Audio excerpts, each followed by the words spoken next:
Page number 11 ബാധിക്കുമ്പോൾ ന്യായപ്രമാണത്തെയോ ദീർഘദർശിമാരെയോ നീക്കുവാൻ ഞാൻ വന്നുവെന്ന് നിങ്ങൾ വിചാരിക്കരുത്. നീക്കുവാനല്ല, പൂർത്തിയാക്കുവാനാണ് ഞാൻ ആഗതനായിരിക്കുന്നത്. ആകാശവും ഭൂമിയും അഴിഞ്ഞു പോകുന്നത് വരെയും സർവവും സംഭവിക്കുന്നത് വരെ ന്യായപ്രമാണത്തിന്റെ ഒരക്ഷരമോ വരയോ എങ്കിലും മാറിപ്പോകുകയില്ലെന്ന് സത്യമായി ഞാൻ നിങ്ങളോട് പറയുന്നു. ആകയാൽ ഈ ചെറിയ കൽപ്പനകളിൽ ഒന്നിനെ ലംഘിക്കുകയും അപ്രകാരം മനുഷ്യനെ പഠിപ്പിക്കുകയും ചെയ്യുന്ന ഏവനും സ്വർഗരാജ്യത്തിൽ നിസ്സാരൻ എന്ന് വിളിക്കപ്പെടും. എന്നാൽ അനുഷ്ഠിക്കുകയും പഠിപ്പിക്കുകയും ചെയ്യുന്നവനോ സ്വർഗരാജ്യത്തിൽ ശ്രേഷ്ഠൻ എന്നും വിളിക്കപ്പെടും. നിങ്ങളുടെ നീതി സ്വപ്രന്മാരുടെയും പരീശന്മാരുടേതിനേക്കാൾ വർദ്ധിതമല്ലെങ്കിൽ നിങ്ങൾ സ്വർഗരാജ്യത്തിൽ പ്രവേശിക്കുകയില്ല എന്ന് ഞാൻ നിങ്ങളോട് പറയുന്നു. നീ കൊല ചെയ്യരുത് എന്നും കൊലപാതകൻ ശിക്ഷാവിധിക്ക് അർഹനാകുന്നു എന്നും പൂർവികരോട് പറയപ്പെട്ടിട്ടുണ്ട് എന്ന് നിങ്ങൾ കേട്ടിട്ടുണ്ടല്ലോ. ഞാനോ നിങ്ങളോട് പറയുന്നു, സഹോദരനോട് വൃഥാ കോപിക്കുന്ന ഏവനും ശിക്ഷാവിധിക്ക് അർഹനത്രേ. സഹോദരനെ മൂഢ റാക്ക എന്ന് വിളിക്കുന്നവൻ ന്യായസംഘ വിധിക്ക് അർഹനാകുന്നു. ബോഷ എന്ന് വിളിക്കുന്നവൻ അഗ്നിനരകത്തിനും അർഹനത്രേ. ആകയാൽ ബലിപീഠത്തിങ്കൽ വഴിപാട് അർപ്പിക്കുവാൻ കൊണ്ടുവരുമ്പോൾ നിന്റെ സഹോദരന് നിന്നോട് എന്തെങ്കിലും വിരോധമുള്ളതായി നിനക്ക് ഓർമ്മ വരുന്നുവെങ്കിൽ വഴിപാട് അവിടെ ബലിപീഠത്തിന് മുമ്പിൽ വെച്ചിട്ട് നീ പോയി ആദ്യമേ സഹോദരനോട് രമ്യപ്പെടുക. പിന്നീട് വന്ന് നിന്റെ വഴിപാട് അർപ്പിക്കുക. അവൻ ഒരുമിച്ച് വഴിയിലായിരിക്കുമ്പോൾ തന്നെ നിന്റെ പ്രതിയോഗിയോട് വേഗം ഐക്യപ്പെടുക. അല്ലെങ്കിൽ പക്ഷേ അവൻ നിന്നെ ന്യായാധിപന്റെ മുമ്പാകെ ഏൽപ്പിച്ചേക്കാം. ന്യായാധിപൻ നിന്നെ സേവകന് ഏൽപ്പിക്കും. നീ കാരാഗൃഹത്തിൽ ആവുകയും ചെയ്യും. അവസാനത്തെ ചില്ലിക്കാശ് വരെ കൊടുത്തു തീർക്കാതെ നീ അവിടെ നിന്ന് പുറത്തു വരികയില്ല എന്ന് ഞാൻ സത്യമായി നിന്നോട് പറയുന്നു. നീ വ്യഭിചരിക്കരുത് എന്ന് പറയപ്പെട്ടിട്ടുള്ളത് നിങ്ങൾ കേട്ടിട്ടുണ്ടല്ലോ. ഞാനോ നിങ്ങളോട് പറയുന്നു, സ്ത്രീയെ മോഹിച്ചുകൊണ്ട് അവളെ നോക്കുന്ന ഏവനും തൽക്ഷണം ഹൃദയം കൊണ്ട് അവളെ വ്യഭിചരിച്ചു കഴിഞ്ഞു. നിന്റെ വലത്തെ കണ്ണാണ് നിനക്ക് വിരുദ്ധത വരുത്തുന്നതെങ്കിൽ നിന്നിൽ നിന്ന് അത് ചുഴന്നെടുത്ത് എറിഞ്ഞു കളക. എന്തെന്നാൽ നിന്റെ ശരീരം മുഴുവൻ നരകത്തിൽ വീഴുന്നതിനേക്കാൾ നിന്റെ ഒരവയവം നഷ്ടപ്പെടുന്നതാണ് നിനക്ക് നല്ലത്. നിന്റെ വലങ്കൈ നിനക്ക് ഇടർച്ച വരുത്തുന്നു എങ്കിൽ അത് നിന്നിൽ നിന്ന് ഛേദിച്ച് എറിഞ്ഞു കളക. എന്തെന്നാൽ നിന്റെ ശരീരം മുഴുവൻ നരകത്തിൽ വീഴുന്നതിനേക്കാൾ ഒരു അവയവം നഷ്ടപ്പെടുന്നതാണ് നിനക്ക് നല്ലത്. സ്വഭാര്യയെ ഉപേക്ഷിക്കുന്നവൻ അവൾക്ക് ഉപേക്ഷണപത്രം കൊടുക്കണം എന്ന് പറയപ്പെട്ടിട്ടുണ്ട്.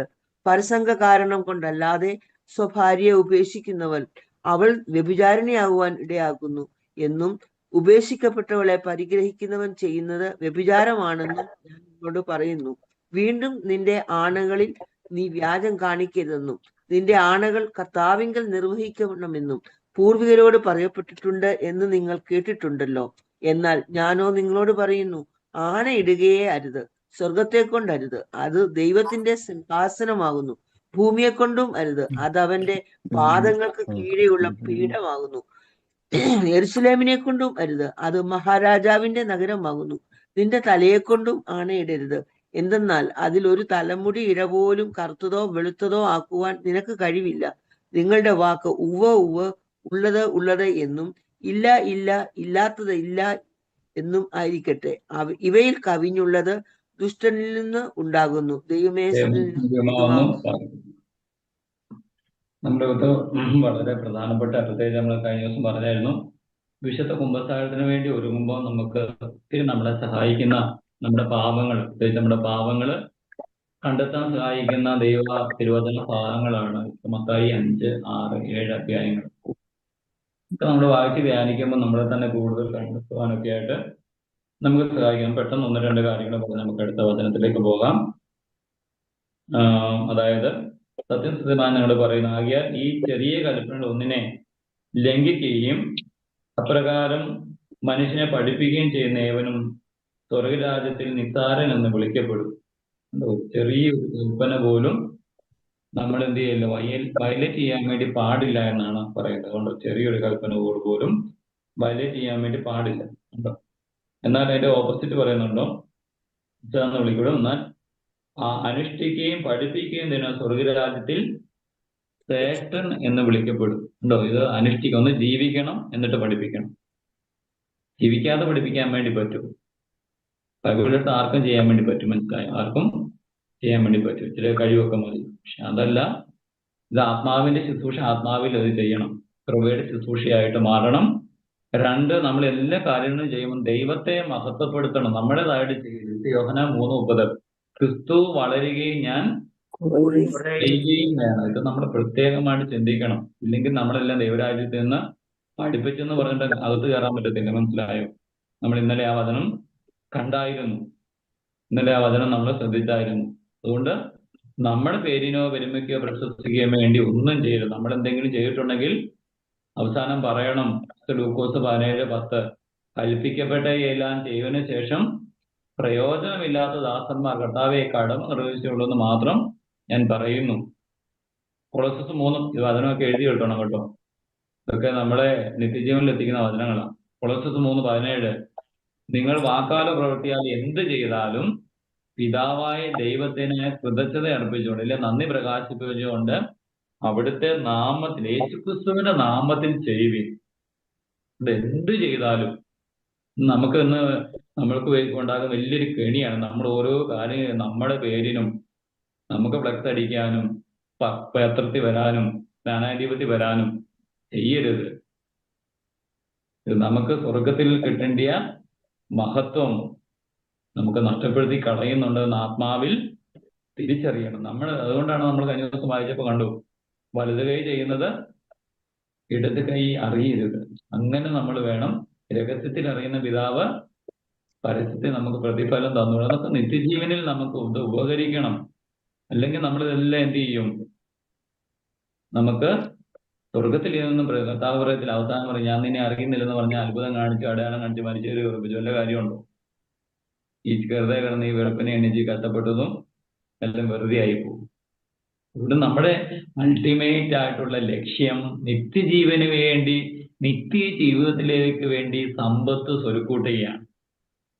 ഇത് നമുക്ക് കഴിയാവുന്ന എല്ലാ രീതിയിൽ നമുക്ക് വചനം അതിനുള്ള ടീച്ചിങ് തരുന്നുണ്ട്. ഓരോ ദിവസങ്ങളും വചനങ്ങളൂടെ നമ്മൾ കാണുന്നുണ്ട്. ഞാൻ പ്രത്യേകമായിട്ടൊന്നും എടുത്ത് പറയുന്നില്ല. ഈ കാര്യങ്ങൾ നമ്മൾ ശ്രദ്ധിക്കണം.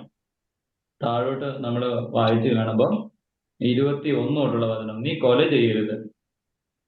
കൊലപാതകൻ ഉണ്ടോ? കൊല ചെയ്ത് കൊലപാതകൻ ശിക്ഷാവിധിക്ക് അർഹനാകുന്നു പൂർവികരോട് പറഞ്ഞിട്ടുണ്ട് എന്ന് കേട്ടിട്ടുണ്ടല്ലോ.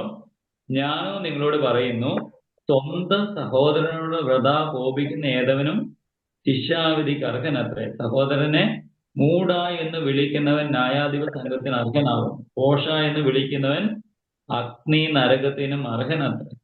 എന്ത് ചെയ്യണം? നമുക്ക് ആരോടും യാതൊരു വെറുപ്പും വൈരാഗ്യവും വിദ്വേഷവും വെച്ചുകൊണ്ടിരിക്കാൻ വേണ്ടി നമ്മുടെ ഈ ദൈവവചനം ജീവിക്കുന്നവർക്ക് പറ്റത്തില്ല.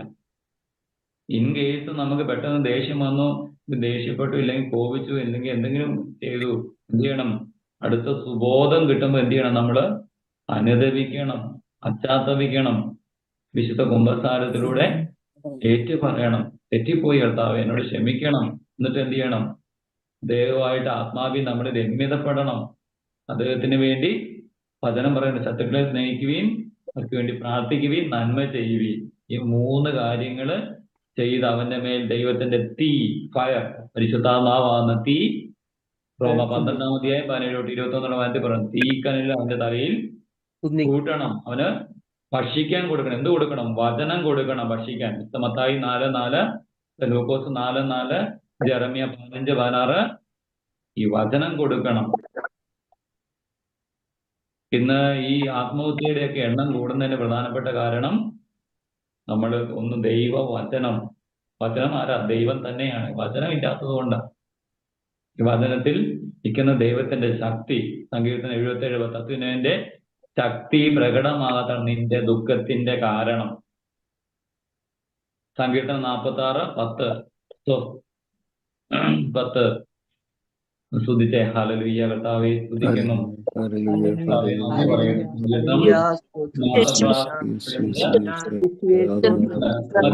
ശാന്തമാവുക, ഞാൻ ദൈവമാണെന്നറിയാം. ഇങ്ങനെയാണ് പറയുന്നത്, ശാന്തമാവുക, ഞാൻ ദൈവമാണെന്നറിയാം. യെശയ്യാ 30:15 സ്വസ്ഥതയും ആശ്രയമായിരിക്കണം നമ്മുടെ. ഒന്ന് നമ്മൾ ശാന്തമായിട്ട് നമ്മുടെ ദൈവം ജീവിക്കുന്ന ദൈവമാണ്, സ്വന്തം അപ്പനാണെന്ന് അറിയണം. 3 നമ്മള് യെശയ്യാ 30:15 സ്വസ്ഥമായിട്ടിരുന്ന് പരിപൂർണമായിട്ടും ദൈവത്തിൽ ആശ്രയിക്കണം. നമ്മൾ കണ്ടു, മഹാജ്ഞാനത്തിന്റെ പുസ്തകം 16-ാം അധ്യായത്തിൽ കണ്ടു, ഈ മനുഷ്യനെ പോറ്റുന്നത് ആരാണ്? ഇത് നമുക്ക് സിഒസിക്കകത്താണ് അത് കുറച്ചുകൂടി ഒരു ട്രാൻസ്ലേഷൻ കറക്റ്റായിട്ട് നമുക്ക് വായിക്കാൻ മനസ്സിലാകുന്നത്. അതിന്റെ പിഒസിക്കകത്തുനിന്ന് ഞാൻ വായിക്കാം. ഇതിലിങ്ങനെയാണ് പറയുന്നത്, 16-ാം അധ്യായം 25-26 വചനങ്ങൾ കണ്ടോ. അങ്ങേ ആശ്രയിക്കുന്നവരെ, ശ്രദ്ധിച്ചു കേട്ടോണം ഈ വചനം, അങ്ങേ ആശ്രയിക്കുന്നവരെ പോറ്റുന്നത് വിവിധ ധാന്യവിളകളല്ല, അങ്ങയുടെ വചനമാണ്. അങ്ങയുടെ വത്സര മക്കൾ ഗ്രഹിക്കുവാൻ വേണ്ടി സൃഷ്ടികൾ ആവശ്യക്കാരുടെ ആഗ്രഹത്തിനൊത്ത് രൂപാന്തരം പ്രാപിച്ച് എല്ലാത്തിനെയും പോറ്റുന്ന അങ്ങയുടെ ഔദാര്യത്തെ വെളിപ്പെടുത്തി. അപ്പൊ ഈ ഒരു ദൈവവചനത്തിന്റെ ഒക്കെ കൃപ നമ്മളിൽ വന്ന് നിറഞ്ഞു കഴിഞ്ഞാൽ ഈ പറയുന്ന രീതിയിൽ ആരുണ്ടെങ്കിലും ജോലി ഉണ്ടെങ്കിലും ഇല്ലെങ്കിലും കടമാണെങ്കിലും ഇല്ലെങ്കിലും പൗലോസ്ലീഹായ്ക്ക് റോമ 8-ാം അധ്യായത്തിൽ അവസാനം പറയുന്ന പോലെ അങ്ങോട്ട് നിൽക്കും, അങ്ങോട്ട് കർത്താവിന്റെ കൂടെ. മനസ്സിലായോ? നമ്മുടെ ഏത് പ്രതികൂലങ്ങളിലും ഏത് പ്രതിസന്ധികളിലും നമ്മളെ ഈ കർത്താവിനെ സഹായിക്കാൻ വേണ്ടി പറ്റും. ഈ റോമ 8-ാം അധ്യായത്തില് 35 തൊട്ടുള്ള വായനത്തിൽ ഇങ്ങനെ പറയുന്നുണ്ട് കേട്ടോ, ക്രിസ്തുവിന്റെ സ്നേഹത്തിൽ നമ്മളെ ആര് വേർപെടുത്തും? ഈ ദൈവസ്നേഹം ഇല്ലാത്തതാണ് നമ്മൾ ഈ പോയിട്ട് ഇങ്ങനെയുള്ള പരിപാടികളൊക്കെ ചെയ്യുന്നത്. ഇന്ന് നമ്മൾ ഈ ലോകം കണ്ടുകൊണ്ടിരിക്കുകയാണ്. ലോകത്തിലെ കരട് സിനാരിയൊക്കെ നമ്മൾ കഴിഞ്ഞ ദിവസങ്ങളിൽ കണ്ടു. അപ്പൊ എന്തൊക്കെയുണ്ടെങ്കിൽ ദൈവകൃപ ഇല്ലെങ്കിൽ നമ്മൾ ബിഗ് സീറോയാണ്. എന്തൊക്കെ നമുക്കില്ലെങ്കിലും ദൈവകൃപയുണ്ടെങ്കിൽ നമ്മള് കർത്താവിൽ ഹീറോയാണ്. നമ്മൾ തിരിച്ചറിയണം, ക്രിസ്തുവിൽ. അപ്പൊ അതുകൊണ്ട് ഇത് കണ്ടോ, ക്രിസ്തുവിന്റെ സ്നേഹത്തിൽ നിന്ന് ആര് നമ്മെ ക്ലേശമോ ഉണ്ടോ, ദുരിതമോ പട്ടിണിയോ നഗ്നതയോ ആപത്തോ വാളോ ഇങ്ങനെ എഴുതപ്പെട്ടിരിക്കുന്നു, നിങ്ങൾ എന്നെ പ്രതി ദിവസം മുഴുവൻ വധിക്കപ്പെടുന്നു, കൊലയ്ക്കുള്ള ആടുകളെ പോലെ കരുതപ്പെടുകയും ചെയ്യുന്നു. നമ്മെ സ്നേഹിക്കാൻ മുഖാന്തരം ഇവയിൽ നിന്നെല്ലാം നാം പൂർണ്ണ വിജയം വരികയും, എന്നാൽ മരണത്തിനോ ജീവനോ ദൂതന്മാർക്കോ അധികാരികൾക്കോ ഇക്കാലത്തുള്ളവയ്ക്കോ വരാനിരിക്കുന്നവയ്ക്കോ ശക്തികൾക്കോ ഉയരത്തിനോ ആഴത്തിനോ മറ്റേതെങ്കിലും സിദ്ധിക്കോ നമ്മുടെ കർത്താവായ യേശുക്രിസ്തുവിലുള്ള സ്നേഹത്തിൽ നിന്ന് നമ്മെ വേർപെടുത്തുവാൻ കഴിയുകയില്ലെന്ന് എനിക്ക് ഉറപ്പുണ്ട്. പ്രിയ പറയുകയാണ് കേട്ടോ, എനിക്ക് ഉറപ്പുണ്ട്. ഇന്ന് നമുക്കിന്ന് ഇതൊക്കെ നഷ്ടപ്പെട്ടു പോകുന്നതിന്റെ കാര്യം എന്നാ? നമ്മുടെ ദൈവകൃപയാണ്. അത് ഞാൻ പറഞ്ഞല്ലോ, 2 കൊരിന്ത്യർ 4:7 കാണുന്നുണ്ട്. ഇത് മൺപാത്രത്തിൽ കിട്ടുന്ന നിധിയാണ്. ഇത് നമുക്ക് നമ്മുടെ തലമുറയ്ക്ക്, ജീവിച്ചിരിക്കുന്നവർ വരാനിരിക്കുന്ന തലമുറയ്ക്ക് കൊടുക്കാൻ പറ്റുന്ന ക്രിസ്തുവിനെ കൊടുക്കുക. നിങ്ങൾ വേറെ ഒന്നും കിട്ടിയിട്ട് കാര്യമില്ല. ഇതിന് പ്രാധാന്യം കൊടുക്കണം. ഫസ്റ്റ് പ്രയോറിറ്റി, 1-ാം സ്ഥാനം നമുക്ക് കർത്താവിന് കൊടുക്കണം. കർത്താവ് അത്ഭുതകരമായിട്ട് നമ്മൾ ബൈബിളിൽ അനേകരെ നടത്തിയതായിട്ട് ദൈവം നമ്മുടെ വചനത്തിലൂടെ നമ്മൾ ധ്യാനിക്കുന്നുണ്ട്, നമുക്കറിയാം. അവരെ നയിച്ച അതേ ദൈവം നമ്മളെ നയിക്കും. അവരെ പോലെ തന്നെയാണ് ദൈവത്തിന്റെ മുമ്പിൽ നമ്മൾ ഓരോരുത്തരും എന്ന ആത്മാവിൽ നമ്മൾ തിരിച്ചറിയണം.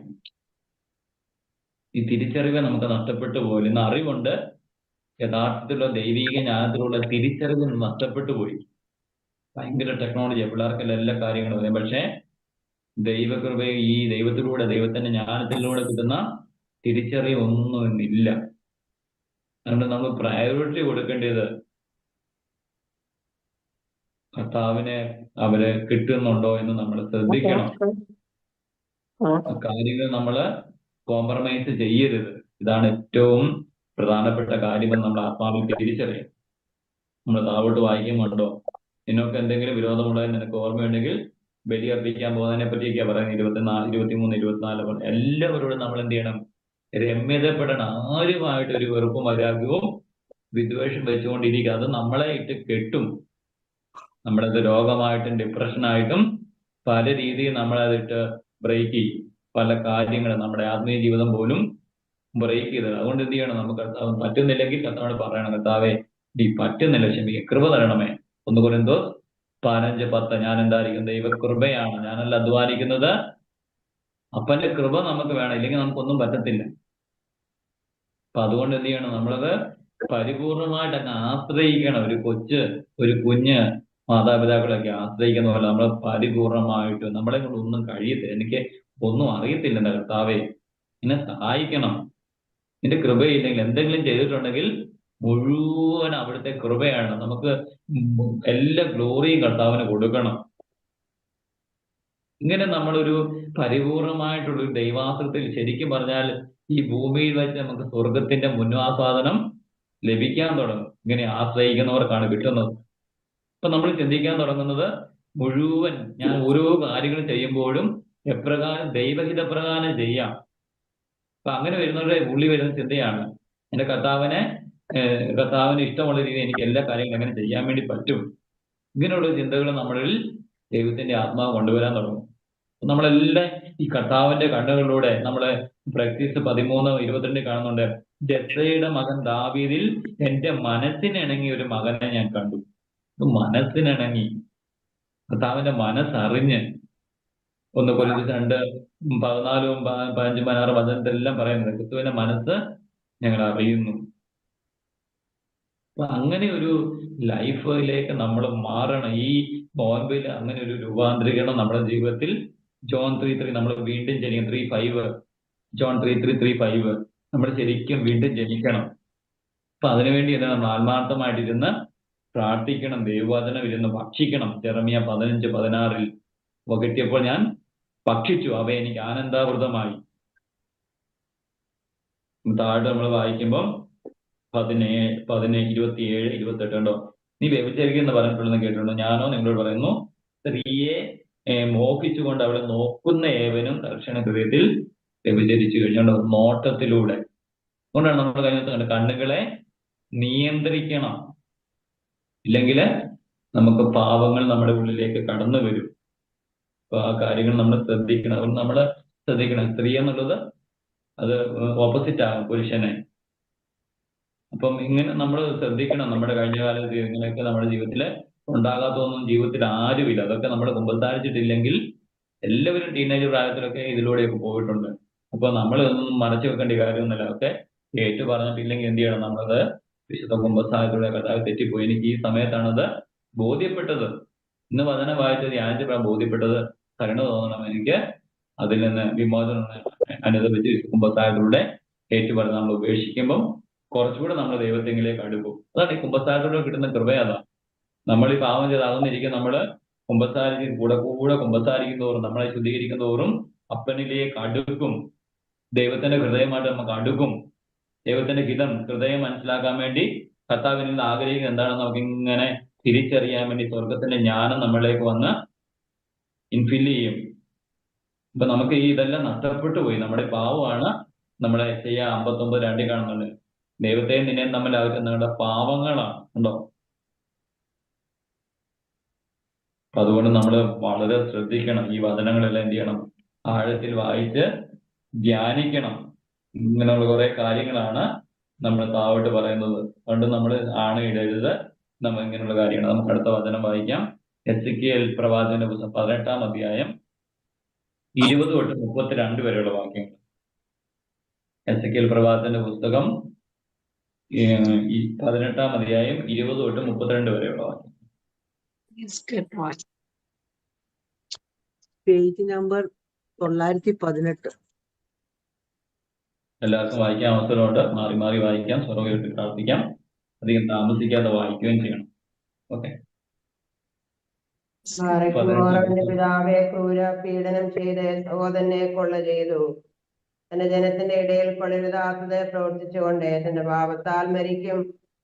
എന്നാൽ മകൻ പിതാവിന്റെ പാപം വഹിക്കേണ്ടതല്ലയോ എന്ന് നിങ്ങൾ ചോദിക്കുന്നു. മകൻ നീതിയും ന്യായവും പ്രവർത്തിച്ച് എന്റെ നിയമങ്ങൾ പാലിച്ച് നടക്കുന്നുവെങ്കിൽ അവൻ ജീവിച്ചിരിക്കും.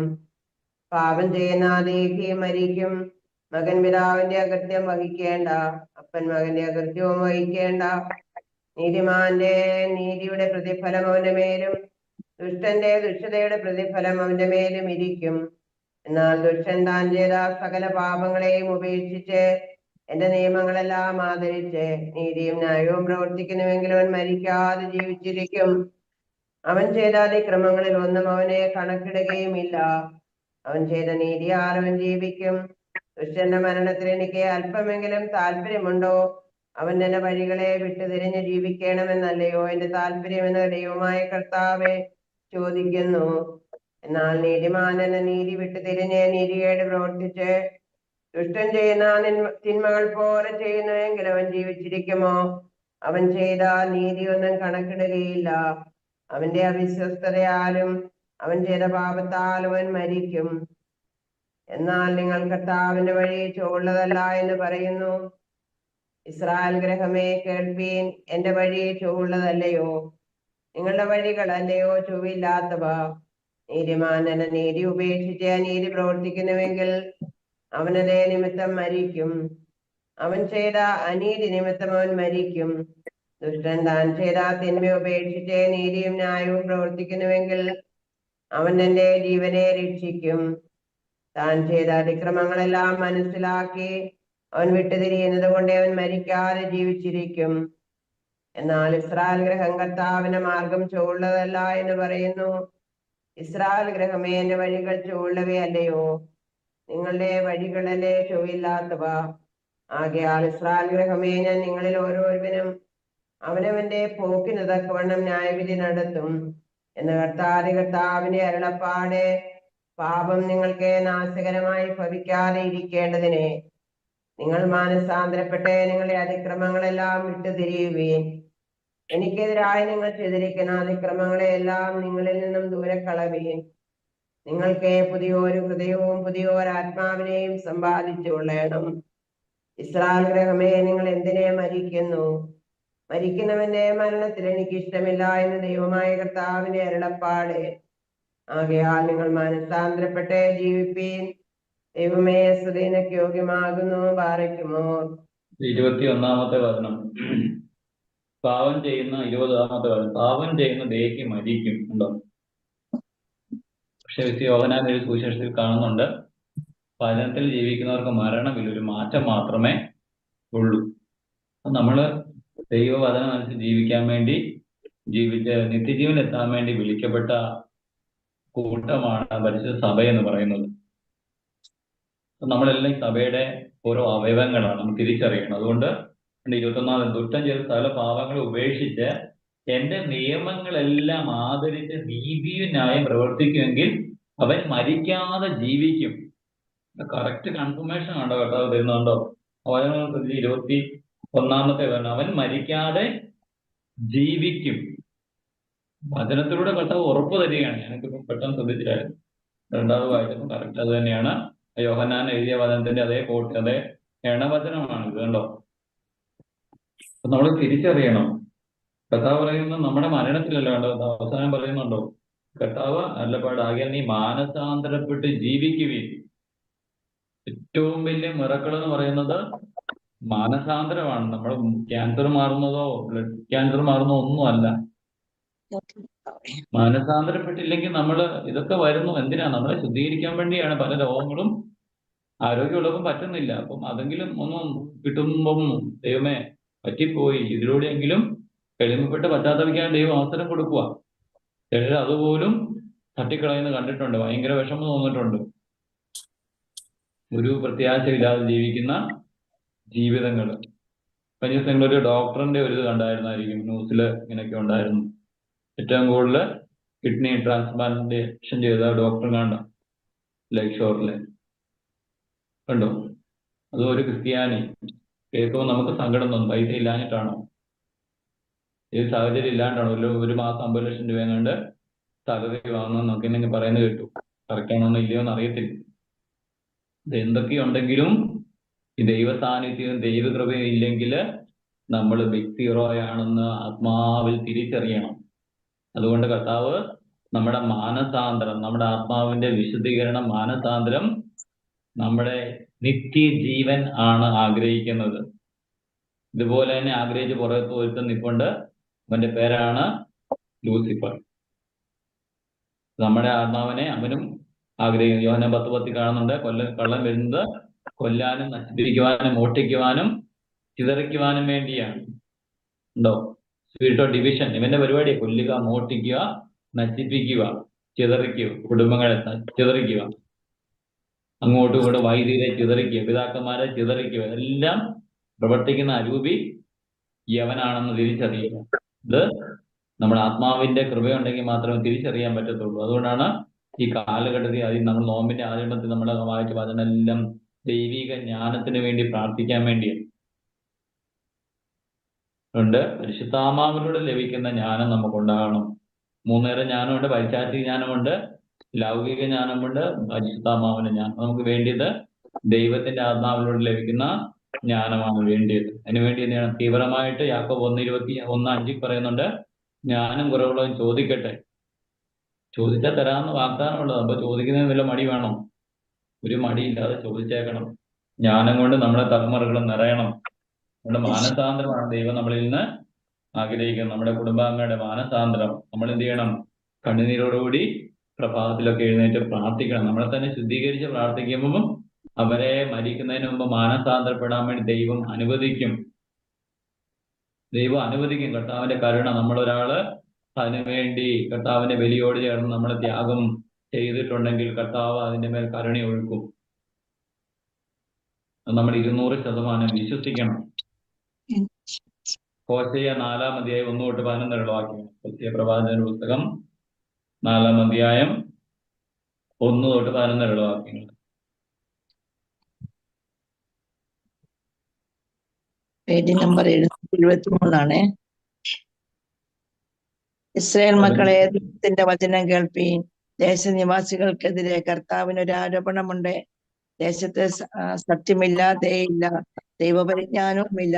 അവർ ആണയിടുന്നു, വ്യാജം സംസാരിക്കുന്നു, കൊലപാതകം നടത്തുന്നു, മോഷ്ടിക്കുന്നു, വ്യഭിചരിക്കുന്നു, വീട് തുരന്ന് മോഷ്ടിക്കുന്നു, രക്തച്ചൊരിച്ചിൽ തുടരെ നടക്കുന്നു. തന്മൂലം ദേശം വിലപിക്കുന്നു. ദേശവാസികളും വയലിലെ മൃഗങ്ങളും ആകാശത്തിലെ പക്ഷികളും ക്ഷീണിക്കുന്നു. സമുദ്രത്തിലെ മത്സ്യക്കൂട്ടവും ഇല്ലാതാകുന്നു. ആരും വിധിക്കുന്നില്ല, ശാസിക്കുന്നുമില്ല. നിന്റെ ജനം പുരോഹിതനോട് തർക്കിക്കുന്നു. അതിനാൽ നീ പകൽ സമയത്ത് പോലും ഇടറി വീഴും. പ്രവാചകരും നിന്നോടുകൂടെ രാത്രിയിൽ ഇടറി വീഴും. നിന്റെ അപ്പം ഇണ്ടാതായി. അജ്ഞാന നിമിത്തം എന്റെ ജനം നശിച്ചു പോകുന്നു. പരിജ്ഞാനം നീ ത്യജിക്കാൽ പൗരോഹിത്യത്തിൽ നിന്ന് നിന്നെ ഞാനും ത്യജിക്കും. നീ നിന്റെ ദൈവത്തിന്റെ പ്രമാണം മറന്നു കളഞ്ഞതിനാൽ ഞാനും നിന്റെ മക്കളെ വിസ്മരിക്കും. അവർ വർദ്ധിക്കും തോറും എന്നോട് കൂടുതൽ പാപം ചെയ്തു. ഞാൻ അവരുടെ മഹിമാവസ്ഥയെ ലജ്ജയാക്കി തീർക്കും. അവർ എന്റെ ജനത്തിന്റെ പാപം ഭക്ഷിച്ചും അവരുടെ തിന്മ അവർ സമ്മതിക്കുന്നു. പുരോഹിതന് ജനത്തെ പോലെ ആയിത്തീർന്നു. അവരുടെ നടപടിക്കനുസരിച്ച് ഞാൻ അവരെ ശിക്ഷിക്കും. പ്രവൃത്തികൾക്ക് അനുസരണം ഞാൻ പ്രതികാരം ചെയ്യും. അവർ ഭക്ഷിച്ചാലും തൃപ്തരാകുകയില്ല. അവർ പരസംഗം ചെയ്താലും വർധന ഉണ്ടാവുകയില്ല. അവർ കർത്താവിനെ ഉപേക്ഷിച്ചുവല്ലോ. വ്യഭിചാരവും വീഞ്ഞും ലഹരിയും അവരുടെ മനസ്സിനെ നശിപ്പിക്കുന്നു. എന്റെ ജനം തടിക്കഷ്ണത്തോട് അരുളപ്പാട് ചോദിക്കുന്നു. അവരുടെ വടി അവരോട് ലക്ഷണം പറയുന്നു. പരസംഗത്തിന്റെ ആത്മാവെ അവരെ വഴിപിഴപ്പിച്ചു. പറിക്കുമോ. ഇതിലെല്ലാം നമ്മൾ കാണുന്നത് നമ്മുടെ അടിസ്ഥാനപരമായിട്ടുള്ള കാരണം എന്ന് പറയുന്നത് പാവമാണ്. പ്രത്യേകിച്ച് നമ്മൾ നോമ്പ് ദിവസങ്ങളെല്ലാം ഇത് തന്നെയായിരിക്കും ധ്യാനിക്കുന്നത്. അപ്പൊ നമ്മൾ ഈ പാവങ്ങളുടെയൊക്കെ ലിസ്റ്റ് പറയുമ്പം നമ്മൾ ഇതിലെങ്കിലും ഉൾപ്പെട്ടിട്ടുണ്ടെങ്കിൽ എന്ത് ചെയ്യണം? നമ്മളത് കണ്ടെത്തി എഴുതിയിടണം. എഴുതിയിട്ടിട്ട് പശ്ചാത്തലത്തിൽ കുമ്പസാരത്തിൽ ഏറ്റു പറഞ്ഞ് നമ്മളെ ശുദ്ധീകരിക്കപ്പെടണം. അന്നേരം നമ്മള് കുറെ കൂടെ ദൈവത്തെങ്കിലേക്ക് അടുക്കും. നമ്മൾ നേരത്തെ കണ്ട് നമ്മൾ ഈ പാവം വെച്ചുകൊണ്ടിരിക്കുമ്പോൾ നമുക്ക് യഥാർത്ഥത്തിൽ ദൈവത്തെ ആരാധിക്കാൻ വേണ്ടി പറ്റത്തില്ല. നമ്മൾ തിരിച്ചറിയണം. ഈ പാപം വെച്ചുകൊണ്ട് നമ്മൾ ജീവിക്കാൻ തുടങ്ങിക്കഴിഞ്ഞാൽ നമ്മൾ ഈ പാപം ആരുടെയാണ്? പാപം ചെയ്യുന്നവൻ പിശാചിൽ നിന്നുള്ളതാണ്. യോഹന്നാൻ 3:8 ബാക്കി പറയുന്നത് ഈ പിശാചിന്റെ പ്രവൃത്തിയെ നശിപ്പിക്കുന്നതിന് വേണ്ടിയാണ് ദൈവത്തിന്റെ പുത്രൻ വന്നിരിക്കുന്നത്. ഈ പാപം ചെയ്യുമ്പോൾ നമ്മൾക്ക് യഥാർത്ഥത്തിൽ നമ്മുടെ സത്യ ദൈവത്തെ, നിത്യജീവനായ ദൈവത്തെ നമുക്ക് യഥാർത്ഥത്തിൽ ആരാധിക്കാൻ പറ്റത്തില്ല. ഈ പാപത്തെയാണ് അവർ ആരാധിക്കുന്നത്. പാമ്പിനെ പാലൂട്ടി വളർത്തുകയാണ് പാപം നമ്മൾ വെച്ചുകൊണ്ട് നടക്കുമ്പോൾ. തക്ക സമയമാകുമ്പം കൊത്തും, നമ്മളെ വധിക്കും, നശിപ്പിക്കും, ചിതറിക്കും. എല്ലാത്തിന്റെ അടിസ്ഥാന കാരണം നമ്മൾ നോക്കിക്കഴിഞ്ഞാൽ നമ്മുടെ പാപങ്ങളാണ്. അതുകൊണ്ട് എന്ത് ചെയ്യണം? നമ്മൾ അനുദപിക്കണം. നമ്മുടെ കുടുംബത്തിൽ ആരും അനുദപിക്കും. നമ്മൾ അനുദപിച്ച് ദൈവ കരുണയിൽ ആശ്രയിക്കണം, അഭയപ്പെടണം. വ്യത്യാസങ്ങൾ ഉണ്ടാകാൻ തുടങ്ങും നമ്മുടെ ജീവിതത്തിൽ. ഇല്ലെങ്കിൽ നമ്മൾ നിൽക്കുന്നിടത്തൊന്നും പിടിച്ചാൽ കിട്ടുന്ന കാര്യങ്ങളല്ല നമ്മുടെ ഈ ജീവിതം എന്നുള്ളതെന്ന് ആത്മാവിൽ തിരിച്ചറിയണം. അതുകൊണ്ട് നമ്മൾ പാവം വെച്ചുകൊണ്ടിരിക്കുന്നത് നമുക്ക് ആർക്കും കൂടെ കൂടെ നമ്മൾ ഈ നോയമ്പിൽ കുമ്പസാരിക്കാൻ വേണ്ടി തീരുമാനങ്ങൾ എടുക്കണം. പൂസോയെ ഒന്നും പ്രാപിച്ചാൽ പോരാ, പാവങ്ങൾ സത്യസന്ധമായിട്ട് പോയി ഏറ്റുപറയണം. അങ്ങനെ തന്നെ നമ്മൾ ചെയ്യണം. കഴിഞ്ഞ ദിവസം ഞങ്ങളിങ്ങനെ കോട്ടയത്തായിരുന്നു. അപ്പം നമ്മുടെ ലീഫ്ലെറ്റ് ഒക്കെ കൊടുക്കാൻ വേണ്ടി ഞങ്ങൾ കോട്ടയത്ത് നിന്നപ്പം കുറച്ചു നേരം കഴിഞ്ഞു, വൈകുന്നേരം കുറെ നേരം പോയി പ്രാർത്ഥിച്ചിട്ട് അവിടെ നമ്മുടെ പള്ളിയില് അവിടെ കുമ്പസാരം നടക്കുന്നുണ്ട്. അവിടെ 6 മണിക്കാണ് കുർബാന. ഇപ്പം അതുവരെ അച്ഛൻ കുമ്പസാരിപ്പിച്ചു. കുറെ പേരും കൂടെ കുമ്പസാരിക്കാണ്. ആൾക്കാർ ഇങ്ങനെ നിൽക്കുക. അപ്പം കുർബാന എടുക്കേണ്ട അച്ഛൻ കുമ്പസാരം അവസാനിപ്പിച്ചിട്ട് അച്ഛൻ മാറി. അപ്പൊ ഞങ്ങൾ 2 പേര് ഞങ്ങൾക്ക് കുമ്പസാരിക്കാൻ പറ്റില്ല. ഞാൻ വേറൊരു പയ്യനുണ്ട്, +2 പഠിക്കും, നല്ലൊരു പയ്യൻ. അവൻ അപ്പൊ എന്നോട് ചോദിച്ചു കുമ്പസാരിക്കാൻ പറ്റില്ല. അവൻ ആന്ന് പറഞ്ഞ അച്ഛനോട് ചോദിച്ചപ്പോൾ ഇനി പറ്റത്തില്ല, കുർബാനയോട് പറ്റത്തില്ല. ഞങ്ങൾ അന്നേരം വേറൊരു പള്ളി കുമ്പസാരം ഉണ്ടെന്ന് പറഞ്ഞു. ഞാൻ അവനെ ബസ്സിന് കയറി അവിടെ പോയി കുമ്പസാരിച്ചിട്ട് പോകും. ഉണ്ടോ? ആഗ്രഹിക്കുന്നവർക്ക് ഇഷ്ടം പോലെ അവസരങ്ങളുണ്ട്, ഇഷ്ടം പോലെ അവസരങ്ങളുണ്ട്. നമ്മൾ എന്തിനാണ് പ്രയോറിറ്റി കൊടുക്കുന്നത് അത് നമുക്ക് കിട്ടും. നമ്മൾ നിത്യജീവനാണ് പ്രയോറിറ്റി കൊടുക്കുന്നത്, അതിലേക്ക് നമ്മൾ പ്രവേശിക്കും. അതിനുവേണ്ടി നമ്മൾ അധ്വാനിക്കും. കാര്യങ്ങൾ നമ്മൾ മനസ്സിലാക്കണം. അതുകൊണ്ട് പാപങ്ങൾ വെച്ചുകൊണ്ടിരിക്കുന്ന നമുക്ക് ഒരിക്കലും നല്ലതല്ല. പാപത്തെ പറ്റി പറയുമ്പോൾ പലരുമൊക്കെ എക്സിറ്റ് ആയി പോകുന്നുണ്ട്. ഇതൊന്നും എന്നുവെച്ചാൽ ഗലാത്യർ 6:7 പറയുന്നുണ്ട്, നിങ്ങൾക്ക് വ്യാമോഹം വേണ്ട, കർത്താവിനെ കബളിപ്പിക്കാൻ ആർക്കും സാധിക്കത്തില്ല. സിറാക്കിന്റെ പുസ്തകത്തിൽ പറയുന്നുണ്ട്, യേശുപാരസയുടെ പുസ്തകത്തിൽ പറയുന്നുണ്ട്, കർത്താവിന്റെ കണ്ണുകൾ 10,000 മടങ്ങ് സൂര്യനേക്കാൾ പ്രകാശമുള്ളതാണ്. സൃഷ്ടിച്ചവന് നമ്മുടെ മനസ്സിൽ വരുന്ന ഒരു കാര്യം അറിയാം. അതുകൊണ്ട് നമ്മൾ വിചാരിക്കുന്ന പോലൊന്നും ഒരു പരിപാടി നടക്കത്തില്ല. നമുക്ക് എപ്പോഴും ബുദ്ധി കണ്ടോ, 1-ാമത്തെ പറയുന്നത് സത്യം ഇല്ല, ദയയില്ല, ദൈവ പരിജ്ഞാനവുമില്ല. ഇന്നത്തെ തലമുറയ്ക്ക് നഷ്ടപ്പെട്ടു പോയതാ. സത്യം എന്താണ്? യോഹന്നാൻ 17:17 വചനമാണ് സത്യം. ജോൺ 14:6 വഴിയും സത്യവും ജീവനും ഞാനാകും. കണ്ടോ? സത്യമില്ല, ദയയില്ല, ദൈവ പരിജ്ഞാനമില്ല. ഈ തലമുറയ്ക്ക് നഷ്ടപ്പെട്ട കാര്യമാണ് ഹോശയ്യ 4:1 അവസാനത്തിൽ കാണുന്നത്. നോട്ട് ചെയ്താണ് വചനങ്ങൾ. ഉണ്ടോ? അതിന്റെ 9-ാമത്തെ വചനം, പുരോഹിതനും ജനത്തെ പോലെ ആയി തീർന്നു, അവരുടെ നടപടി അനുസരിച്ച് ഞാൻ അവരെ ശിക്ഷിക്കും. എല്ലാവരും ലോകത്തിന്റെ വഴിയാണ്. ലോകത്തിന്റെ വഴി നമ്മൾ ഇന്നലെ കണ്ടു, വിശാലമായിട്ട് തുറന്നിട്ടിരിക്കുകയാണ്. ഇത് നാശത്തിന്റെ വഴിയാണ്. നമ്മൾ തിരിച്ചറിയണം. നിത്യ നാശത്തിന്റെ ഇടുങ്ങിയ വാതിലൂടെ പോകുന്നവർക്ക് നിത്യജീവന്റെ വഴിയാണ്. അവർക്ക് ഞെരുക്കവും ബുദ്ധിമുട്ടുകളും പ്രയാസങ്ങളും പട്ടിണിയും ഒക്കെ ഉണ്ടാവും. ഒക്കെ നമ്മൾ സ്വീകരിക്കണം. കർത്താവ് സ്നേഹത്തെ പ്രതി കർത്താവ് ഇതിലൂടെയൊക്കെ നടന്നിട്ടുണ്ട്. അപ്പൊ നമ്മളും ഇതിലൂടെയൊക്കെ നടക്കണം. യോഹന്നാൻ 2:6 പറയുന്നത്, അവനിൽ വസിക്കുന്നു എന്ന് പറയുന്നവൻ അവൻ നടന്ന അതേ വഴിയിൽ കൂടെ നടക്കണം. അവൻ നടന്ന വഴിയെല്ലാം ഈ കുരിശിന്റെ വഴിയായിരുന്നു. യഥാർത്ഥത്തിൽ ക്രിസ്തുവിനെ അനുധാവനം ചെയ്യുന്നവർക്കെല്ലാം ഈ കുരിശ് നിശ്ചിത. പക്ഷെ നമ്മളതെല്ലാം സ്നേഹത്തോടെ സ്വീകരിക്കുമ്പോൾ അതെല്ലാം വലിയ ദൈവകൃപകളായിട്ട് മാറും. ഈ മുറിവുകളെല്ലാം തിരുമുറിവുകളായി മാറും.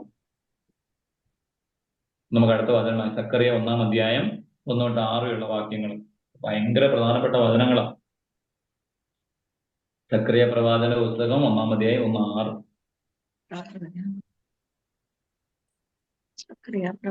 പേജ് നമ്പർ 113 വായിച്ചു. ദാരിയോസിന്റെ 2-ാം ആണ്ട് 8-ാം മാസത്തിൽ ഇദോ പ്രവാചകന്റെ മകൻ റെക്യായുടെ മകൻ സ്കറിയായ്ക്ക് കർത്താവിന്റെ അരുളപ്പാടുണ്ടായത്, കർത്താവ് നിങ്ങളുടെ പിതാക്കന്മാരോട് കഠിനമായി കോപിച്ചിരിക്കുന്നു. ആകയാൽ നീ അവരോട് ഇപ്രകാരം പറയുക, നിങ്ങൾ എങ്കിലേക്ക് തിരിയുവി, ഞാൻ നിങ്ങളുടെ അടുക്കിലേക്ക് തിരിയാം എന്ന് ബലവാനായ കർത്താവ് അരുളി ചെയ്യുന്നു. നിങ്ങൾ നിങ്ങളുടെ പിതാക്കന്മാരെ പോലെ ആകരുതേ, നിങ്ങളുടെ ദുർമാർഗങ്ങളും ദുഷ്പ്രവൃത്തികളും വിട്ട് എങ്കിലേക്ക് തിരിയുവീൻ എന്ന് കർത്താവ് അരുളി ചെയ്യുന്നുവെന്ന് പണ്ടത്തെ പ്രവാചകന്മാർ അവരോട് അട്ടഹസിച്ചു പറഞ്ഞുവെങ്കിലും അവർ കേട്ടില്ല, എന്നെ ചെവിക്കൊണ്ടുമില്ല എന്ന് കർത്താവ് അരുളി ചെയ്യുന്നു. നിങ്ങളുടെ പിതാക്കന്മാരും പ്രവാചകന്മാരും എവിടെ? അവർ എന്നേക്കും ജീവിച്ചിരിക്കുമോ? എന്റെ ദാസന്മാരായ പ്രവാചകന്മാർ മുഖാന്തരം ഞാൻ കൽപ്പിച്ച വചനങ്ങളും ചട്ടങ്ങളും നിങ്ങളുടെ പിതാക്കന്മാർ സ്മരിച്ചു. അവർ തിരിഞ്ഞ് നമ്മുടെ മാർഗങ്ങൾക്ക് തക്കവണ്ണവും നമ്മുടെ പ്രവൃത്തികൾക്ക് അനുസൃതവുമായും നിങ്ങൾക്ക് എതിരെ ബലവാനായ കർത്താവ് വിചാരിച്ചതുപോലെ തന്നെ അവൻ നമ്മോട് പ്രവർത്തിക്കുന്നുവെന്ന് അവർ പറഞ്ഞു. ദൈവമേ, ബാധിക്കുമോ. അത് ഇതിലും സെയിം കാര്യങ്ങളാണ് പറയുന്നത്. നിങ്ങൾ എങ്കിലേക്ക് തിരിയുവി, ഞാൻ നിങ്ങളുടെ അടുക്കിലേക്ക് തിരിയാം എന്ന് ബലവാനായ കർത്താവ് അരുളി ചെയ്യുന്നു. കണ്ടോ, നമ്മൾ ചിന്തിക്കുന്നതിനപ്പുറം നമ്മുടെ സമൂഹം ദൈവത്തിൽ നിന്നകന്നു. ഞങ്ങൾ ഈ ലീഫ്ലെറ്റ് ഒക്കെ എടുക്കാൻ വേണ്ടി ഈ സ്ട്രീറ്റിലൊക്കെ നിൽക്കുമ്പം ഈ മുസ്ലിംസും ഹിന്ദുക്കളും ഒക്കെ കർത്താവിനെ സ്വീകരിക്കുന്നുണ്ട്, നമ്മൾ ഞെട്ടിപ്പോവും. അതുപോലെയാണ് അവര് സ്വീകരിക്കുന്നത്. അവിടേക്ക് ആ തീഷ്ണതയും, നമ്മുടെ ആൾക്കാർ ഒന്ന് കേട്ടിട്ട് പോകാൻ പറഞ്ഞാൽ മോനെ സമയമില്ലാണ്ട് ബസ് വരും എന്നൊക്കെ പറഞ്ഞ് അത് റിജക്ട് ചെയ്ത് പുറന്തള്ളി പോവാ. ദൈവം അവസരങ്ങൾ കൊടുക്കുന്നതാ. ഇതൊക്കെ പറയുന്ന എന്തിനു വേണ്ടിയാണ്? നമ്മൾ കണ്ണുനീരൊഴുക്കി നമ്മുടെ തലമുറയ്ക്കും സഹോദരങ്ങൾക്കും വേണ്ടി പ്രാർത്ഥിക്കണം. അവരെ കുറച്ച് കാണാൻ വേണ്ടി പറയുന്നതല്ല. നമ്മുടെ അവസ്ഥകൾ കണ്ട് കള പറഞ്ഞ് കളിച്ചാൽ മാത്രമേ ജയിക്കാൻ പറ്റത്തുള്ളൂ. സിറ്റുവേഷൻ നമ്മൾ അറിയണം. ഇന്നത്തെ പോക്ക് നമ്മൾ അറിയണം. ആത്മാക്കളുടെ പോക്ക് നമ്മൾ അറിയണം. എന്താ പറയുന്നില്ല, ലോകം അതിന്റെ മോഹങ്ങളെല്ലാം ഒഴിഞ്ഞു പോകും. ദൈവഗീതം പ്രവർത്തിക്കുന്നവൻ മാത്രമേ നിലനിൽക്കത്തുള്ളൂ. നമ്മൾ കഴിഞ്ഞ ദിവസം കണ്ടു, കാറ്റൂതി വെള്ളപ്പൊക്കം വന്നു, പാറമേൽ പണിത് നിലനിന്നു. മാറ്റി വചനമാകുന്ന പാറമേൽ പണിയണം, ക്രിസ്തുവാകുന്ന പാറമേൽ പണിയണം. 5:6 കൊണ്ട് ദൈവത്തിന്റെ ശക്തമായ കരത്തിന് കീഴിൽ താഴ്മയോടെ ഇരിക്കുകയും തക്ക സമയത്ത് ദൈവം നമ്മളെ ഉയർത്തും. ഈ കരം, ദൈവത്തിന്റെ കരം എന്ന് പറയുന്ന വചനത്തിന്റെ കീഴിൽ ഇരിക്കണം.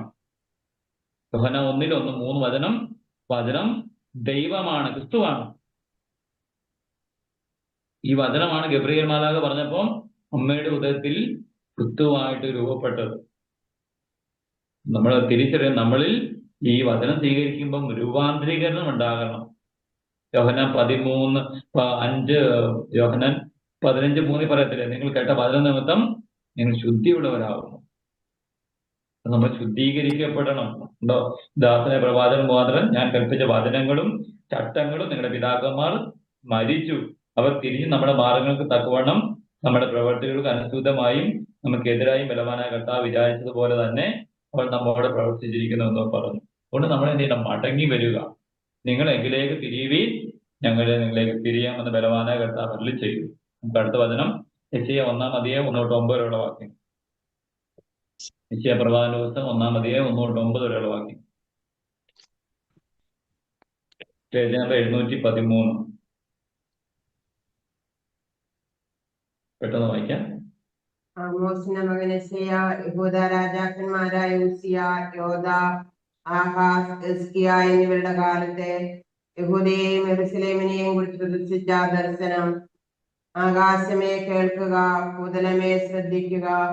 കർത്താവ് അരുളി ചെയ്യുന്നു, ഞാൻ മക്കളെ പോറ്റി വളർത്തി, അവരോ എന്നോട് മത്സരിച്ചിരിക്കുന്നു. കാള അതിന്റെ ഉടമസ്ഥനെയും കഴുത അതിന്റെ യജമാനന്റെ തൊഴുത്തും അറിയുന്നുണ്ട്, എന്നാൽ ഇസ്രായേൽ അറിയുന്നില്ല, എന്റെ ജനം വിവേചിക്കുന്നുമില്ല. ആ പാപമുള്ള ജാതി, അധർമ്മഭാരം വഹിക്കുന്ന ജനം, ദുഷ്കർമ്മികളുടെ സന്തതി, ദുർമാർഗികളായ മക്കൾ, നിങ്ങൾ ദൈവത്തെ ഉപേക്ഷിക്കുകയും ഇസ്രായേലിന്റെ പരിശുദ്ധനെ നിരസിച്ച് പിന്നോക്കം മാറുകയും ചെയ്തു. ഇനിയും നിങ്ങളെ അടിച്ചിട്ട് എന്ത് കാര്യം? നിങ്ങൾ പൂർവാധികം പിന്മാറുകയുള്ളൂ. നിങ്ങളുടെ ശിരസ് മുഴുവൻ വ്രണവും ഹൃദയമാകെ രോഗവും ബാധിച്ചിരിക്കുന്നു. അടിമുതൽ മുടി വരെ രോഗബാധിതം. മുറിവേ ചതവും വ്രണവും അത്രേ, മൃണവും മാത്രം. അവയെ കഴുകി വൃത്തിയാക്കുകയോ വെച്ചുകെട്ടുകയോ തൈലം പുരട്ടി സമീപിക്കുകയോ ചെയ്തിട്ടില്ല. നിങ്ങളുടെ രാജ്യം ശൂന്യമായി, നിങ്ങളുടെ നഗരങ്ങൾ അഗ്നിക്കിരയായി. നിങ്ങളുടെ കൺമുമ്പിൽ വിജാതികൾ നിങ്ങളുടെ ദേശം വിഴുങ്ങിക്കളഞ്ഞു. അത് അന്യർ ഉന്മൂലനാശം ചെയ്തതുപോലെ നിർജ്ജനമായിരിക്കുന്നു. സിയോൻ പുത്രി മുന്തിരിത്തോപ്പിലെ കുടിൽ പോലെയും വെള്ളരിത്തോട്ടത്തിലെ മാടം പോലെയും ആക്രമണ വിധേയമായ നഗരം പോലെയും ശേഷിച്ചിരിക്കുന്നു. സർവശക്തനായ ദൈവം നമുക്ക് അല്പമായ ഒരു ശേഷിപ്പ് കരുതിയിരുന്നില്ലെങ്കിൽ നാം സ്വതം പോലെ ആകുമായിരുന്നു, ഒമേറയ്ക്ക് തുല്യമാകുമായിരുന്നു. ഇതുകൊണ്ട് 4-ാമത്തെ വായനയുണ്ടോ? എന്നാൽ ഇസ്രായേൽ അറിയുന്നില്ല, എന്റെ ജനം വിവേചിക്കുന്നുമില്ല. ആ പാപമുള്ള ജാതി, അധമഭാരം വഹിക്കും ജനം, ദുഷ്കർമ്മികളെ സന്തതി, ദുഷ്കർമ്മികളായ മക്കൾ നിങ്ങൾ ദൈവത്തെ ഉപേക്ഷിക്കുകയും ഉണ്ടോ ഇസ്രായേലിന്റെ പരിസനെ നിരസിച്ച് പിന്നോക്കം മാറുകയും ചെയ്തു. ഇതാണ് നമ്മുടെ തകർച്ചയുടെ കാരണം. വീണ്ടും വീണ്ടും വചനത്തിലൂടെ ദൈവത്തിന്റെ ആത്മാവ് നമ്മോട് ഓരോരുത്തരോടും സംസാരിക്കുകയാണ്.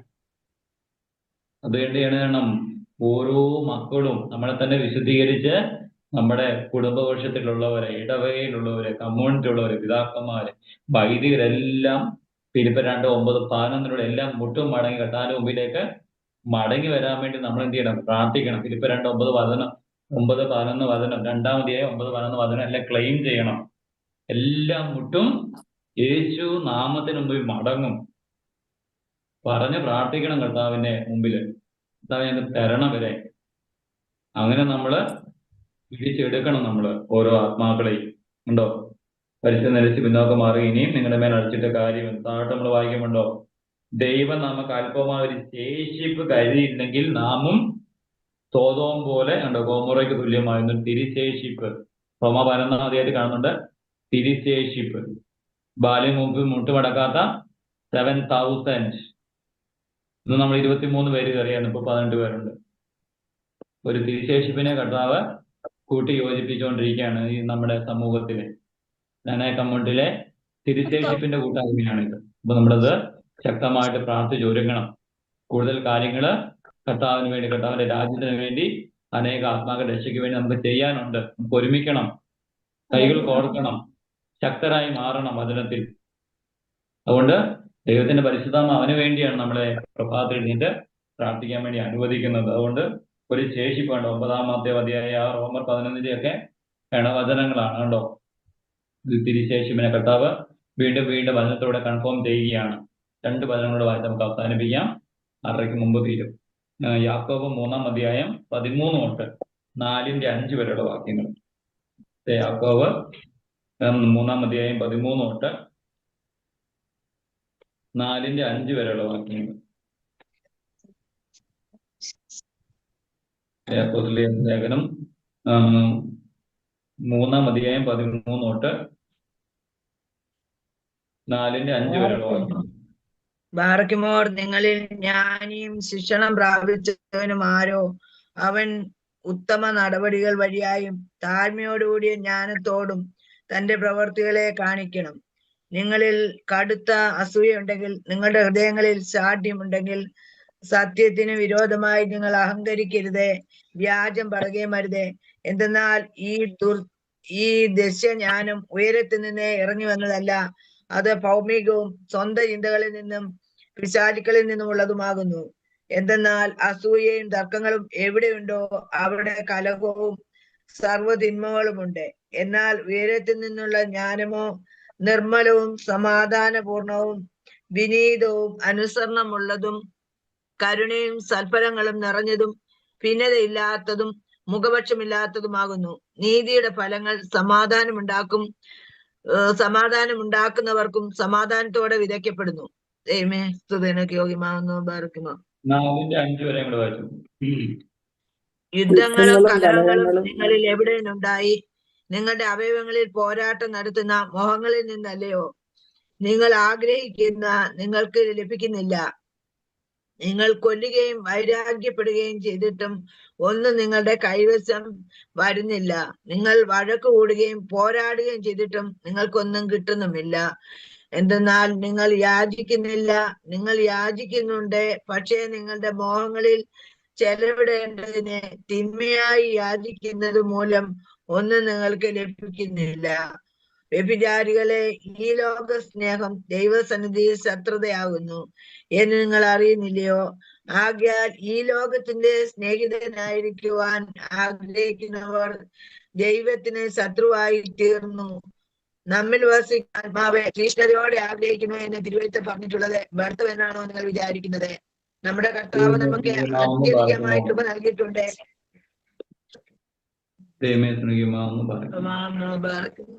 ലോകത്തിൽ നമ്മൾ വളരെ ക്ലിയർ ആയിട്ട് പറയണം, നിങ്ങളിൽ ജ്ഞാനിയും ശിക്ഷണവും പ്രാപിച്ചനും ആരവൻ ഉത്തമ നടപടി വഴിയും താഴ്മയോടുകൂടിയ ജ്ഞാനത്തോടും തന്റെ പ്രവൃത്തികളെ കാണിക്കണം. എളിമ ഉണ്ടോ, എളിമ, ജ്ഞാനം, ഇതെല്ലാം കണക്റ്റഡ് ആണ്.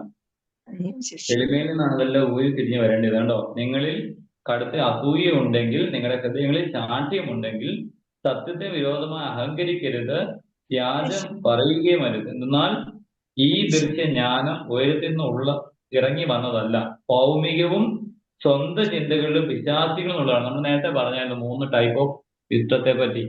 എന്നത് കറക്റ്റ് ഈ വചനത്തിലൂടെ കൺഫർമേഷൻ തരികയാണ്. ഇങ്ങനെ ഒരു ജ്ഞാനം ഉണ്ട് കണ്ടോ, ഈ ലോകത്തിന്റെയും ജഡത്തിന്റെയും ലൗകികമായിട്ടുള്ള ജ്ഞാനം ഉണ്ട്, കൺഫർമേഷൻ തരികയാണ് കണ്ടോ. 15-16 വാക്യത്തിൽ കണ്ടോ, പിശാചികൾ എന്നുള്ളതാകുന്നു കണ്ടോ, പിശാചികൾ എന്നുള്ളതാണ് കൃത്യമായിട്ട് പറയുക കണ്ടോ.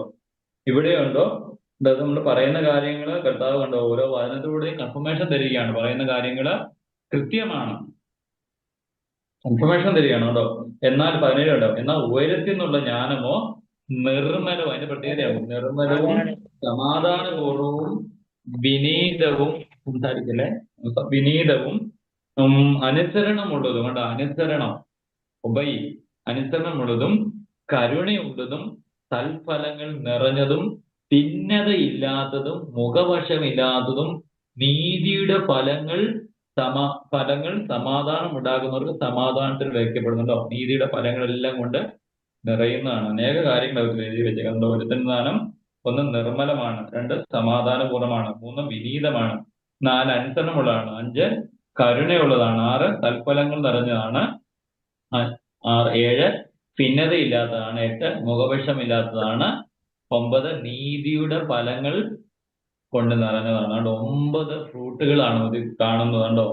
ആ വിത്തത്തിൽ വരുന്നതാണ് 9 ഫ്രൂട്ടുകളാണ് വരുന്നത്. പരിശുദ്ധാത്മാവിന്റെ 9 ഫ്രൂട്ടുകൾ നമ്മൾ പ്രത്യേകമായിട്ട് ആ 17, 18 വാക്യങ്ങളൊന്ന് നോട്ട് ചെയ്തേക്കണം. നമുക്ക് വളരെ പ്രയോജനപ്പെടുന്ന ഈ കാര്യങ്ങളെല്ലാം കൊണ്ട് നമ്മൾ നിറയാൻ വേണ്ടി എന്ത് ചെയ്യണം, നമ്മൾ പ്രാർത്ഥിക്കണം. ഇതിനുവേണ്ടിയൊക്കെയാണ് നമ്മൾ പ്രാർത്ഥിക്കേണ്ടത്. നമ്മൾ 4-ാമത്തെ വാക്യം 1 തൊട്ട് 5 വരെയുള്ള വാക്യങ്ങളും കൂടെ നമുക്ക് പെട്ടെന്ന് കാണാം. യുദ്ധങ്ങളും കലകളും നിങ്ങൾ എഴുതുന്നുണ്ട്, നിങ്ങളിൽ അവയങ്ങളിൽ പോരാടുന്ന മോഹങ്ങളിൽ നിന്നല്ലയോ. ഇതും കുമ്പസാരികളുടെ ഏരിയ. മറ്റവനൊരു നല്ലൊരു വണ്ടി കാണുമ്പോൾ നമുക്ക് അത് കിട്ടിയാൽ കൊള്ളാമെന്ന് വരും, മനസ്സിലായി. ഇതാണ് ഈ മോഹം എന്ന് പറയുന്നത്. അപ്പുറത്ത് ഇത് കാണുമ്പോൾ അത് നമുക്ക് കിട്ടിയാൽ കൊള്ളാം നമുക്ക് തോന്നും. ഒരു ചുരിദാർ കാണുമ്പം അത് കൊള്ളാം, അത്രയും നമുക്ക് ഒരെണ്ണം തയ്ച്ചാൽ കൊള്ളാം എന്ന് തോന്നും, മനസ്സിലായോ. നമുക്ക് ഉണ്ടോ ഇല്ലയോ, ഇത് കർത്താവ് ആഗ്രഹിക്കുന്നുണ്ടോ എന്ന് ഒരു ദൈവവൈദ്യാണ് നമ്മുടെ മനസ്സിൽ വരണം. കർത്താവ് ആഗ്രഹിക്കുന്നുണ്ടോ ഞാനത് ചെയ്യാൻ വേണ്ടി. ഇവിടെയാണ് നമുക്ക് ഈ തിരിച്ചറിവ് ഉണ്ടാകേണ്ടത്. അങ്ങനെ നമ്മൾ ഇല്ലെങ്കിൽ നമ്മൾ ഇതെല്ലാം മേഖലകളും കുമ്പസാരിച്ച് പറഞ്ഞില്ലെങ്കിൽ ഇതെല്ലാം നമ്മളെ ഇതിന്റെ ഗ്രോത്ത് കൂടും.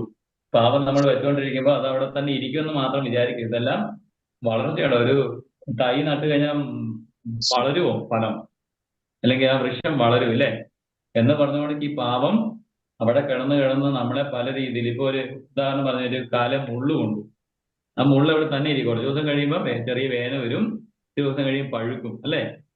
പിന്നെ അത് വ്രണമായിട്ട് മാറും. ഷുഗർ ഉണ്ടെങ്കിൽ തീർന്നു, പിന്നെ പറയേണ്ട കാര്യവും നല്ല സുഖമായിരിക്കും. അതുകൊണ്ട് നമ്മൾ തിരിച്ചറിയണം, ഈ പാവം ഇതെല്ലാം വെച്ചുകൊണ്ടിരിക്കും, നമ്മളെ തന്നെ ഇതെടുത്ത് ബുദ്ധിമുട്ടിക്കും, അത് നമ്മളെ നിത്യനാശത്തിന് കാരണമാകരുത്. അതുകൊണ്ട് എന്ത് ചെയ്യണം, മുള്ളു കൊണ്ടു കഴിഞ്ഞാൽ സ്പോട്ടിൽ നമ്മൾ എടുത്ത് കളഞ്ഞു വേണം. എന്താ ക്ലീൻ ചെയ്ത് മരുന്ന് വെച്ചത് ഉണക്കണം, തൈലം പൂശി നമ്മളിത് ഉണക്കണം, മനസ്സിലായപ്പോ കാര്യങ്ങൾ നമ്മൾ ശ്രദ്ധിക്കണം. അതുകൊണ്ട് നമ്മൾ മോഹത്തിന്റെ കാര്യം ഏറെ ശ്രദ്ധിക്കുന്ന ഒരു മേഖലയാണ്. നിങ്ങൾ ആഗ്രഹിക്കും നിങ്ങൾക്ക് ലഭിക്കുന്നില്ല, നിങ്ങൾ കൊല്ലുകയും പരാജയപ്പെടുകയും ചെയ്തിട്ട് ഒന്നും കൈവശം വരുന്നില്ല, നിങ്ങൾ വഴക്കുകൂടുകയും പോരാടുകയും ചെയ്തിട്ട് നിങ്ങൾക്ക് ഒന്നും കിട്ടുന്നില്ല. എന്തെന്നാൽ നിങ്ങൾ യാചിക്കുന്നില്ല, നിങ്ങൾ യാചിക്കുന്നുണ്ട്, പക്ഷെ നിങ്ങളുടെ മോഹങ്ങൾ ചെലവിടേണ്ടതിന് തിന്മയായിട്ട് യാചിക്കുന്ന പോലെ നിങ്ങൾക്ക് ഒന്നും ലഭിക്കുന്നില്ല കേട്ടോ. തിന്മയായിട്ട് യാചിക്കുന്നത് പോലെ നിങ്ങൾക്ക് ഒന്നും ലഭിക്കുന്നില്ല കേട്ടോ. വ്യഭിചാരികളെ, ഈ ലോകത്തിന്റെ സ്നേഹം ദൈവസന്നിധി ശത്രുതയാകും നിങ്ങൾ അറിയുന്നല്ലോ. ആകയാൽ ഈ ലോകത്തിന് സ്നേഹിതനാകാൻ ആഗ്രഹിക്കുന്നവൻ ദൈവത്തിന് തന്നെ ശത്രുവാകും കേട്ടോ.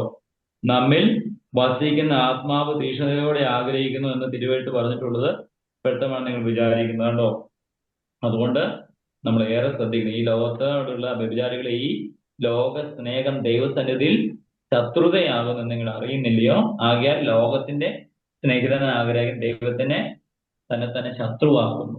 ഈ ലോകത്തോട് നമ്മുടെ ഇതുമായിട്ട് നമ്മൾ പോകുന്നെങ്കിൽ നമുക്ക് യഥാർത്ഥത്തിൽ ദൈവമായിട്ട് യാതൊരു ബന്ധവും ഇല്ലെന്ന് നമ്മൾ തിരിച്ചറിയണം. നമുക്ക് അടുത്ത ഒരു വചനം കൂടെ ഇവിടെ തീർന്നു. റോമർ 3-ാം അധ്യായം 9 തൊട്ട് 26 വരെ വാക്യം. Roman chapter 3 verses 9 to 25.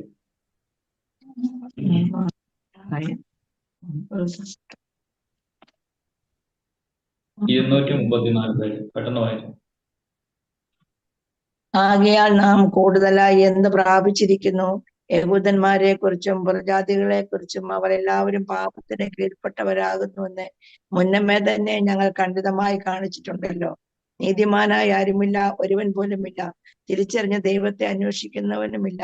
എല്ലാവരും ഒരുപോലെ വഴിതെറ്റി കൊള്ളരുതാത്തവരായി. നന്മ ചെയ്യുന്നവനില്ല, ഒരുവൻ പോലുമില്ല. അവരുടെ തൊണ്ടകൾ പോലുമില്ല. അവരുടെ തൊണ്ടകൾ തുറന്നു വെച്ചിരിക്കുന്ന ശവക്കുഴികൾ. അവരുടെ നാവുകൾ വഞ്ചന നിറഞ്ഞവ. അവരുടെ അധരങ്ങൾക്ക് കീഴിൽ സർപ്പവിഷമാണുള്ളത്. അവരുടെ വായിൽ ശാപവും കയ്പും നിറഞ്ഞിരിക്കുന്നു. അവരുടെ കാലുകൾ രക്തം ചൊരിയുവാനായി വേഗതയോടിരിക്കുന്നു. അവരുടെ വഴികളിൽ വേദനയും ദുരിതവും. സമാധാനത്തിന്റെ മാർഗം അവർ അറിഞ്ഞിട്ടേയില്ല. അവരുടെ കൺമുമ്പിൽ ദൈവഭയവുമില്ല എന്നെഴുതിയിരിക്കുന്നുവല്ലോ. ന്യായപ്രമാണം പറഞ്ഞിട്ടുള്ളത് ന്യായപ്രമാണത്തിൽ ഉൾപ്പെട്ടവരോടാകുന്നു എന്ന് നാം അറിയുന്നു. അങ്ങനെ എല്ലാ വായുമടഞ്ഞ് സർവ്വലോകരും ദൈവസന്നിധി ശിക്ഷാർഹരാകേണ്ടതിന് തന്നെ. എന്തെന്നാൽ ന്യായപ്രമാണ പ്രകാരമുള്ള പ്രവർത്തികൾ കൊണ്ട് യാതൊരു ജഡവും തന്റെ സന്നിധിയിൽ നീതീകരിക്കപ്പെടുകയില്ല. എന്തെന്നാൽ ന്യായപ്രമാണം വഴിയായി പാപം അറിയപ്പെട്ടു. ഇപ്പോഴോ ദൈവത്തിന്റെ നീതി ന്യായപ്രമാണം കൂടാതെ തന്നെ സ്പഷ്ടമായിരിക്കുന്നു. ന്യായപ്രമാണം തന്നെയും പ്രവാചകന്മാരും അതിനെക്കുറിച്ച് സാക്ഷ്യം വഹിക്കുന്നു.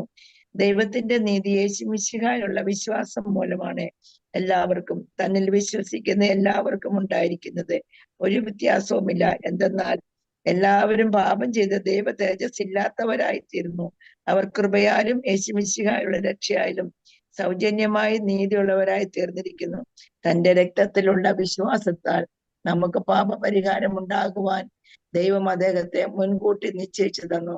മുൻകാലത്ത് നാം ചെയ്തു പോയ നമ്മുടെ പാപങ്ങളെ തന്റെ ദീർഘക്ഷമ മൂലം അവഗണിക്കുകയും ഇക്കാലത്ത് തന്റെ നീതിയെ വെളിപ്പെടുത്തുകയും ചെയ്തിരിക്കുന്നു.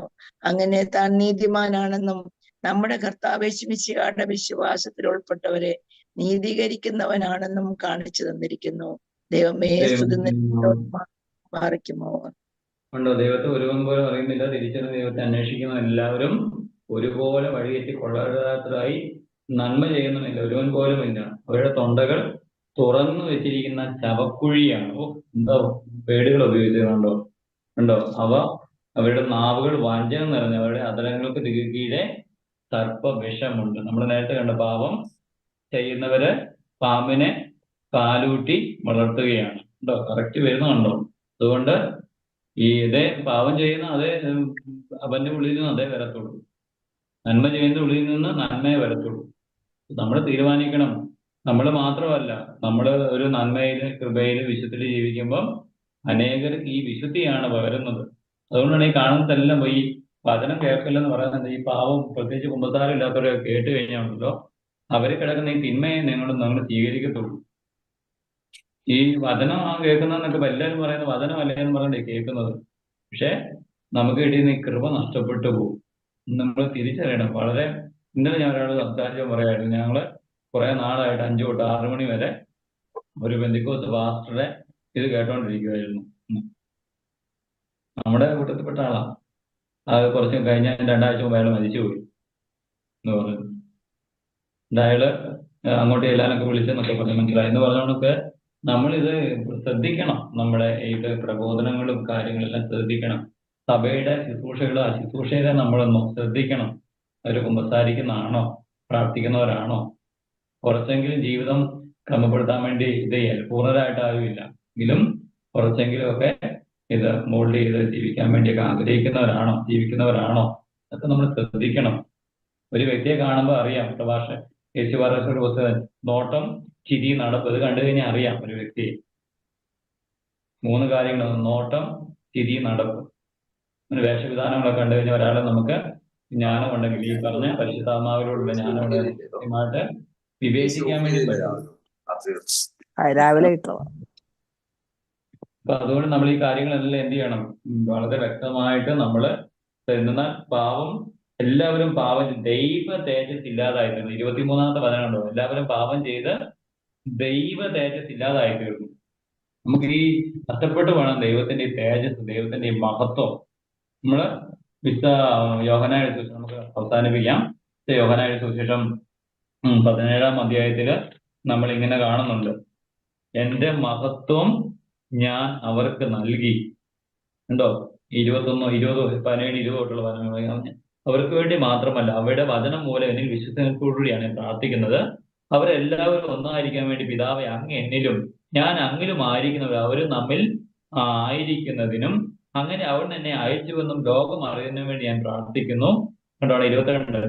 നാം ഒന്നായിരിക്കുന്നത് അവർ ഒന്നായിരിക്കാൻ അങ്ങ് എനിക്ക് തന്ന മഹത്വം ഞാൻ അവർക്ക് നൽകി. ദൈവത്തിന്റെ ഗ്ലോറി നഷ്ടപ്പെട്ടു പോവാം നമ്മൾ ഈ പാവം ചെയ്യുമ്പോൾ. അതുകൊണ്ട് എന്ത് ചെയ്യണം? ഈ നോയമ്പിൽ നമ്മൾ എല്ലാം അനുദപിച്ച് ദൈവത്തിലേക്ക് മടങ്ങി വന്ന് നമ്മുടെ ചുറ്റുപാടുമുള്ളവരെല്ലാം ദൈവത്തെങ്കിലേക്ക് അടുപ്പിക്കാൻ വേണ്ടി ഇന്ന് ഈ കേട്ട വചനങ്ങളെല്ലാം ദൈവത്തിന്റെ പരിശുദ്ധാത്മാവിലൂടെ നമ്മളെ ഓരോരുത്തരെയും വിനയപൂർവ്വം സഹായിക്കട്ടെ. നമുക്ക് പ്രാർത്ഥിക്കാം, പരസ്പരം ശക്തമായിട്ട് പ്രാർത്ഥിക്കാം. ഇന്ന് വെള്ളിയാഴ്ച ദിവസമായി കുമ്പസാരിച്ചിട്ടില്ലാത്തവർ കുമ്പസാരിക്കാൻ വേണ്ടി ഒരുങ്ങണം. കുമ്പസാരിക്കുന്നവർ കൂടെ എല്ലാ ആഴ്ചകളും കുമ്പസാരിക്കാൻ വരുന്ന എല്ലാ ആഴ്ചയും കുമ്പസാരിക്കണം. നമ്മുടെ ആത്മീയ ജീവിതം മാറാൻ തുടങ്ങും. ഇല്ലെങ്കിൽ നമ്മൾ ഈ പാമ്പിനെ പാലൂട്ടി വളർത്തി നമ്മൾ നിത്യ നരകത്തിന്റെ ഇതായി തീരരുത്. ദൈവം നമുക്ക് നിൽക്കുന്ന ഇന്ന് കിട്ടുന്ന അവസരം നാളെ ഉണ്ടോ ഇല്ലയോ നമുക്ക് അറിയത്തില്ല. അതുകൊണ്ട് ദൈവം തരുന്ന അവസരങ്ങള് തക്കത്തിൽ നമുക്ക് പ്രയോജനപ്പെടാം. ദൈവത്തിന്റെ പരിശുദ്ധാത്മാവ് നമ്മൾ ഓരോരുത്തരും സഹായിക്കട്ടെ. പരസ്പരം ശക്തമായിട്ടുള്ള പ്രാർത്ഥനയിലായിരിക്കാം.